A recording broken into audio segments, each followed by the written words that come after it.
안녕하세요, 강의사입니다. 오늘은 여러분들에게 주식은 언제 사고 언제 팔아야 되는지, 주식은 언제 사는 게 정답인지, 언제 파는 게 정답인지에 대한 내용을 여러분들에게 얘기를 해드릴 건데요. 여러분들 사실 주식을 사고 파는 거에 정답은 없어요. 당연히 저도 그 정답은 몰라요. 주식을 언제 사고 언제 팔아야 되는 부분에 대한 정답이 있으면은 저는 항상 이런 주식들 여기서 사서 여기서 매도를 하겠죠. 정답을 알면은 모든 주식들을 이렇게 매수 매도를 할 텐데, 당연히 저는 이러한 정답은 모르지만은 그동안 제가 주식시장에서 느끼고 경험한 것들, 그리고 이런 식으로 매매를 했더니 이런 부분에서 매수를 하고 이런 부분에서 매도를 했더니 안전하게 수익률이 어느 정도 나왔다, 이런 얘기들을 여러분들에게 해볼까 해요. 여러분들에게 정답을 알려드릴 수는 없지만 저의 개인적인 견해, 그동안 주식시장을 겪었던 저의 생각을 여러분들에게 한번 얘기를 해드려볼까 하니까 영상 쭉 보시고 여러분들이 내용을 흡수하신 다음에 여러분들만의 스타일로 매수 매도 타이밍을 잡아보시길 바랄게요. 그리고 제가 항상 말씀드리지만은 보여드리는 종목들 절대 관심 종목 아니고요, 추천 종목도 절대 아니에요. 여러분들 사실 주식이라는 게 주식 초보분들의 반대로 해야 되는 거거든요. 그게 무슨 얘기냐면은 주식 초보자분들이 주식하는 거를 보고 있으면은 매수는 굉장히 급하게, 매수는 추격 매수를 많이 하더라고요. 매수는 추격 매수를 많이 하고 매도는 또 느릿느릿하더라고요. 매도는 손절가를 벗어나도 이거는 흔들기다, 요거는 세력들이 장난치는 거다, 이런 식으로 생각하시면서 매도는 되게 천천히 하시더라고요. 초보자분들이 대부분 그렇게 하시는데, 왜냐면은 주가가 올라가는 거를 호가창을 보고 있으면은 되게 눈이 돌아가요.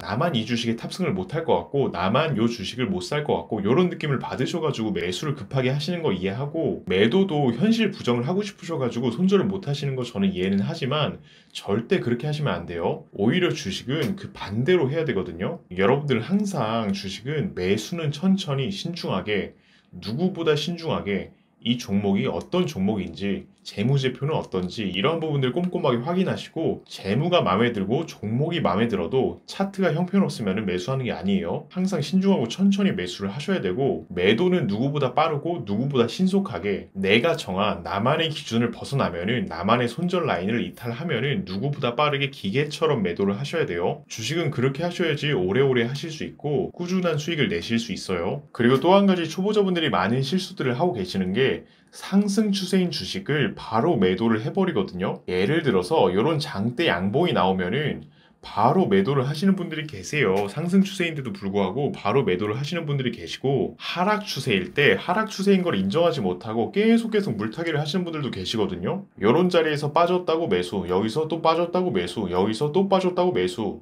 계속 빠졌다고 매수를 하시는 분들도 계시는데, 이것도 절대 그렇게 하시면 안 돼요. 정반대로 하셔야 돼요. 상승 추세인 주식은 보유하는 게 맞고, 하락 추세인 주식은 바로 잘라내는 게 맞아요. 당연히 상승 추세가 뭔지 모르시고 하락 추세가 뭔지 모르시니까 초보자분들이 그렇게 하는 거는 저도 알고 있어요. 그 정도도 구분하지 못하시면은 위험한 주식들은 절대 하지 마시고요. 유튜브 채널에 많은 공부 자료 있으니까 주식 고수되기 같은 영상들 보시면서 주식에 대해 어느 정도 이해를 하신 다음에 접근하시는 게 좋을 것 같아요. 자, 그러면은 주식은 여러분들 언제 매수하는 게 맞을까요? 초보자분들은 보통 아무 때나 그냥 주식을 같이 시작하면은 무턱대고 뭐든 사고 싶어가지고 아무거나 매수를 하시는 분들도 계시고, 삼성전자를 빠질 때마다 매수를 하시는 분들도 계시고, 나는 주식 공부를 좀 했다, 이런 분들은 재무제표를 보시면서 우량주 위주로 20선을 돌파했을 때 매수하시는 분들도 계시는데, 제가 생각하기에 매수 포인트는 어디냐면은, 여러분들이 많이들 좋아하시는 네이버 차트를 예를 들어 설명을 해드릴게요. 네이버 같은 경우에는 물론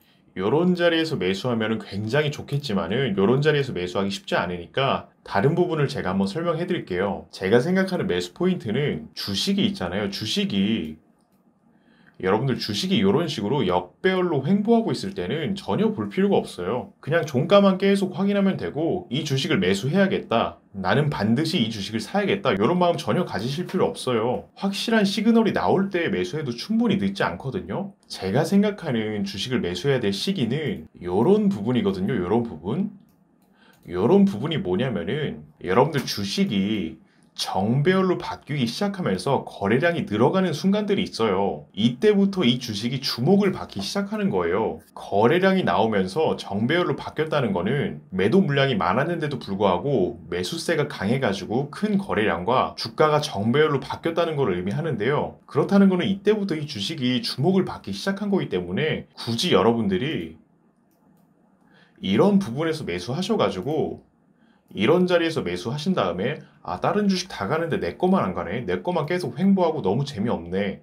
하면서 손절을 하시고 다시 갈 것 같으니까 다시 매수하고 다시 손절을 하고 이런 거를 반복하실 필요가 없는 거예요. 이 네이버란 종목이 이 기간 동안 주가가 빠지진 않았지만은 이런 횡보하는 구간이 굉장히 고통스러워요. 개인 투자자들 입장에서는 이런 구간들이 굉장히 고통스럽고 심지어 다른 종목이 올라가기라도 하면은 더 고통스럽거든요. 나는 이미 이 종목에 현금을 다 넣었는데 다른 종목이 올라가 버리면은 나만 수익 못 내는 느낌 굉장히 많이 들어요. 저도 과거에 굉장히 많이 경험해봤기 때문에 그 기분 충분히 이해하고요. 그래서 여러분들 그런 말이 있잖아요. 주식은 무릎에서 사서 어깨에서 팔아라. 그래서 우리는 무릎에서 사는 거예요. 굳이 이렇게 역배열에서 횡보하는 기간에 굳이 매수할 필요 없고 정배열로 바뀌면서 거래량이 는 구간, 주가가 정배열로 바뀌기 시작하고 거래량이 상승하기 시작한 구간, 요런 자리에서부터 매수를 해도 충분히 수익을 낼 수 있어요. 자, 그리고 다른 종목을 하나 더 볼 건데 요즘 핫한 덱스터란 종목이 있어요. 덱스터란 종목이 있는데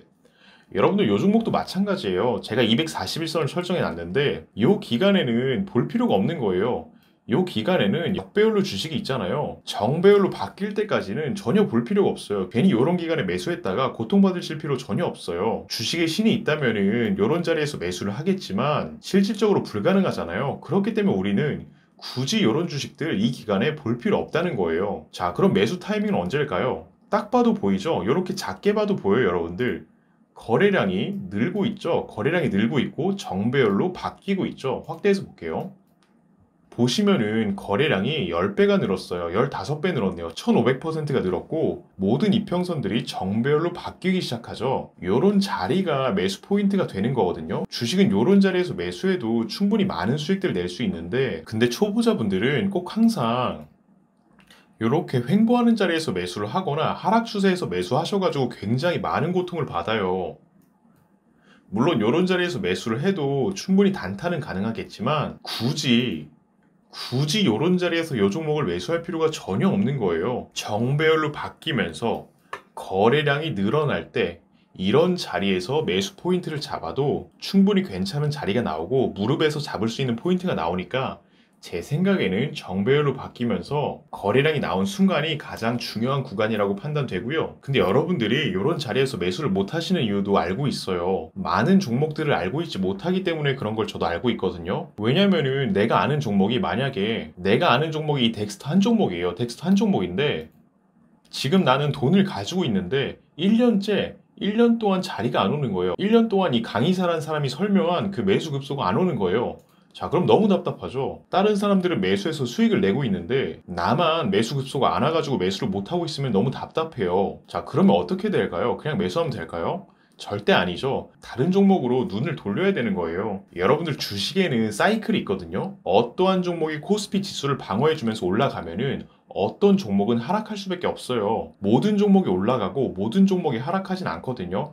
항상 사이클이 도는 게 주식이에요. 어떠한 장세에서는 게임 테마가 돌아가고 어떠한 장세에서는 정치 테마가 돌아가고 어떠한 장세에서는 원자재 테마가 코스피 지수를 끌고 가고 이렇게 사이클이 돌아가면서 우리는 그 사이클에 알맞게 탑승을 해야 되는데 요때는 그 사이클이 아니란 거죠. 요때는 그 사이클이 아니고 요런 자리에서부터 우리들에게 슬슬 신호를 주는 거니까 요런 자리에서부터 우리는 주식을 보면 되고 그리고 다른 주식으로 눈을 돌리기 위해서는 방법은 하나밖에 없죠. 공부를 많이 해야 돼요. 종목을 많이 알아야 되고 그 종목의 재무 상태를 파악해 나가지고 이 종목이 이런 자리가 오면은 매수하겠다. 그렇게 메모해 놓고 메모장에 한 30종목 정도만 그렇게 추려 놓으시면은 한 달에 한 번씩은 매수 기회가 꼭 와요. 그러니까 여러분들도 공부하셔가지고 종목 정리해 놓으시길 바라고요. 자, 그러면은 매도는 언제 해야 될까요? 매수는 이렇게 하는 거 잘 알겠다. 근데 매도는 언제 해야 되냐? 이렇게 궁금하실 수 있잖아요. 매도는 요런 자리에서 하면은 됩니다. 이렇게 설명드릴 수는 없어요. 요런 자리에서 할 수도 없고 여기서 샀는데 어떻게 여기까지 버팁니까? 말이 안 되죠. 저였어도 절대 못 버텨요. 저였어도 여기서 샀으면은 뭐 이런 자리쯤에서 매도했을 것 같네요. 자, 그럼 매도는 언제 해야 되냐면은 여러분들 매도는 항상 본인만의 원칙과 기준이 가장 중요해요. 본인의 기준을 이탈하면 매도하는 게 좋은데 일단 저의 기준을 한번 설명을 드리면은 여러분들도 저의 기준을 참고하셔서 본인들만의 기준을 만들어 보시길 바랄게요. 일단 저의 기준은 요 정도로 적어 드릴 수 있는데 5일선이나 21선을 이탈했을 때 추세선을 이탈했을 때 쌍바닥이 깨졌을 때 고점 돌파를 실패했을 때 여러분들도 메모해 두시고 참고해 보시길 바랄게요. 그리고 제가 오늘 설명드리는 내용들은 드라마틱하고 특별한 기법들이 아니고 저의 주관적인 의견이긴 하지만 주식의 정석이라고 보시면 되거든요. 정말 주식의 정석적인 내용이고 그냥 주식의 교과서적인 내용을 여러분들에게 설명해 드리는 거예요. 그러니까 주식을 정석대로 하실 분들이라면은 오늘 내용 깊게 공부해 보시는 것을 권해드리고요. 자, 첫 번째로 5일선과 21선 이탈은 말 그대로 요 분홍선과 요 노란선이죠. 저는 분홍선과 노란선으로 설정해 놨는데 저는 대형주 같은 경우에 시가총액이 10조 넘어가는 대형주 같은 경우에는 매도 포인트를 5일선이나 21선으로 많이 잡고요. 덱스터 같은 이런 가벼운 종목들 있잖아요. 시가총액이 지금 6,800억인데 요 종목 제가 과거에 매수 굉장히 많이 했었는데 그때 아마 시가총액이 1,000 몇 억이었을 거예요.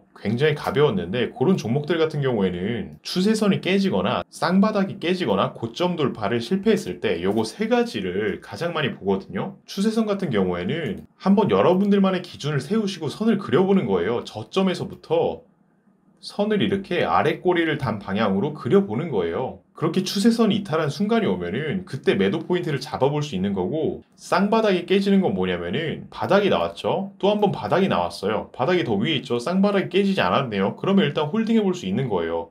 만약에 여기서 새별형 캔들이 안 나와주고 고꾸라졌으면은 주가가 아래로 빠지면서 이 부분을 깨줬으면은 바로 매도를 했겠죠. 근데 깨지지 않았으니까 조금 더 홀딩을 해보는 거고 또 한 번의 바닥을 지켜주네요. 그럼 더 홀딩을 해볼 수 있는 거예요. 그리고 주식이 고점이 한 번 나왔네요. 고점이 나왔는데도 주가가 밀리지 않고 있는 거를 보니까 저 같으면 홀딩을 했을 것 같아요. 홀딩을 했을 것 같은데 주가가 쭉 빠지는 모습을 보고 추세선 이탈 부분에서 매도를 하지 않았을까 싶네요. 그렇게 되면은 결과적으로는 이렇게 크게 상승했지만은 어느 정도 수익은 낼 수 있었고, 그리고 이 부분에서 매도했다 하더라도 여러분들 다시 한번 매수 포인트를 잡으면 돼요. 여기서 매도한 거는 어디까지 빠질지 모르기 때문에 모든 선이 역배열로 바뀌고 주가가 하락 추세로 바뀐 게 누가 봐도 명확하게 보이는데 굳이 내가 이 주식을 들고 있어야 되나? 조금 더 높은 가격이 오더라도 명확한 상승 시그널이 나오면은 그때 매수하면 되는 거예요. 그냥 쿨하게 이 주식이 올라가더라도 나는 눈을 떼겠다, 이런 마인드로 매도를 하신 다음에 주가가 다시 이평선이 정배열로 바뀌고